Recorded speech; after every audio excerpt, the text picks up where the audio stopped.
Hi, my name is Kunu Bearchum.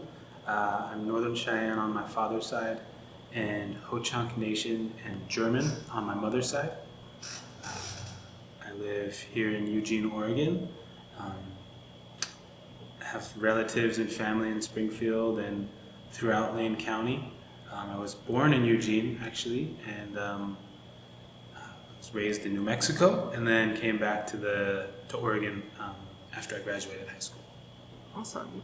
And we wanted to know, what is your role in the Native community currently?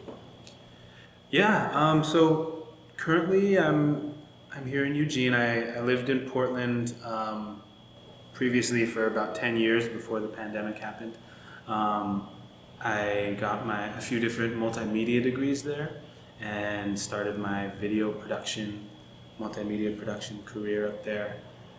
I worked for a nonprofit called Wisdom of the Elders, it's a native-run nonprofit, and I did some filmmaking for them and event production, community building work. When the pandemic happened, at the time, my wife and I, we had just started a family. We had a 2-year-old son, and the city was just really crazy up there, so we decided to move back kind of out of the rat race and just the wildness of kind of, how the pandemic had transformed cities, and it was a weird time. So, but since moving back to Eugene, I've been working primarily with the Native Youth Wellness Program and with Rochelle, soon to be Dr. Rochelle Weezer Nieto, and the crew at Native Youth Wellness Program has been amazing. It's been really awesome to work with her. Almost 3 years now. I think it's about 2.5 years.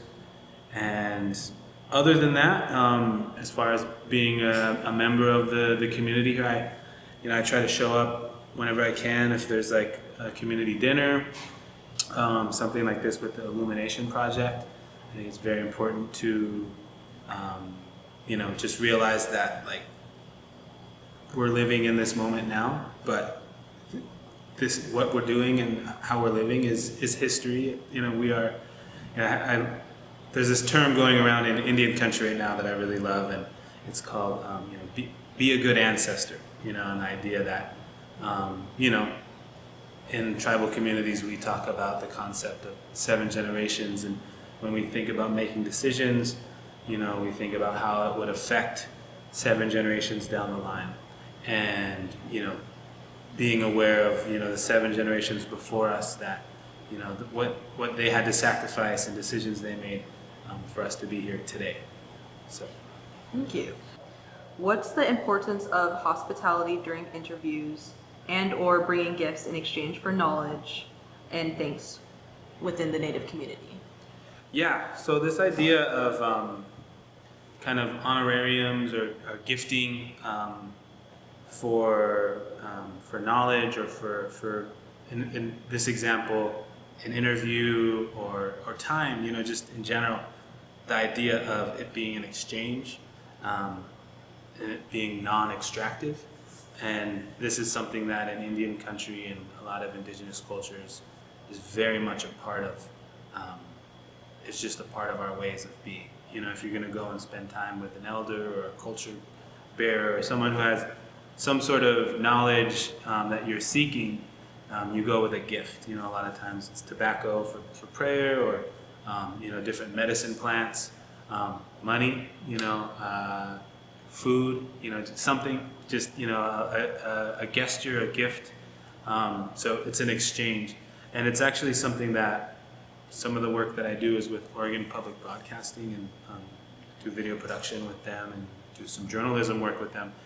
And one thing that is really cool with Oregon Public Broadcasting right now is they are kind of teaching their whole staff on this idea of non-extractive journalism, which is this idea of gifting and spending time and energy with a community, specifically indigenous people, native people. It's just something that it's a part of our culture, to have that exchange. And it's something that isn't a part of Western culture. It isn't a part of, the dominant culture, American society. And I think especially for journalists and people who come from these institutions where they feel like the institution is bigger than the person, and so the person doesn't have an equal standing, and it's kind of like, oh, you should just be lucky that you should be grateful that I'm here, interested about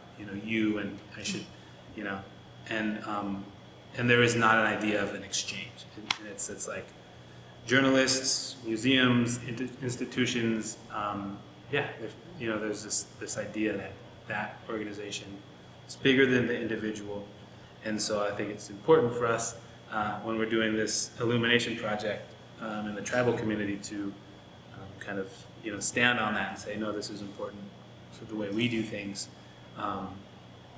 and benefit of the doubt to the organizations and the journalists. It's like that's not I guess the normal way of doing things in this American society, but we can change that, and we are doing that. Thanks to you and to us doing it. Awesome.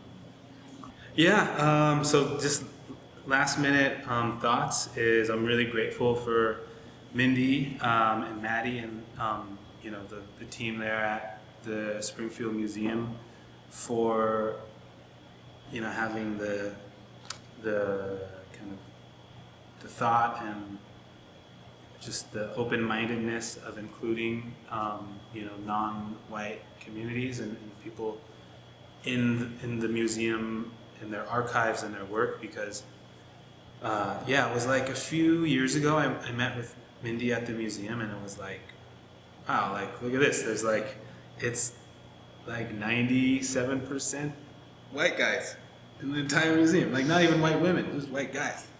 And and if there was somebody that wasn't some prominent white dude, they didn't have a name, they didn't have any identifying information. It was just pictures of these white guys that were it's the settler community coming into the valley and doing what they were doing. And so I think when I went and walked through the museum in there, I saw like one or two pictures of Native people, and there was no identifying anything. It was just like Indians on a horse, or like it was like Wallawa, or no, I forget what the band was. Warm Springs. Well, it wasn't Warm Springs, but it was what's the band that was from the valley here? Oh, Kalapuya? I don't even think.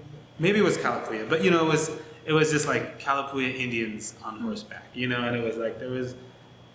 Yeah, and I've as I've gone through the valley here, and I've gone to different like state parks and wilderness, there's always like a picture of an Indian or of a maybe like a village, but they're way off in the distance, and you never know who the person was or anything about them. So I'm really grateful that the team there at the Springfield Museum is changing that for future generations.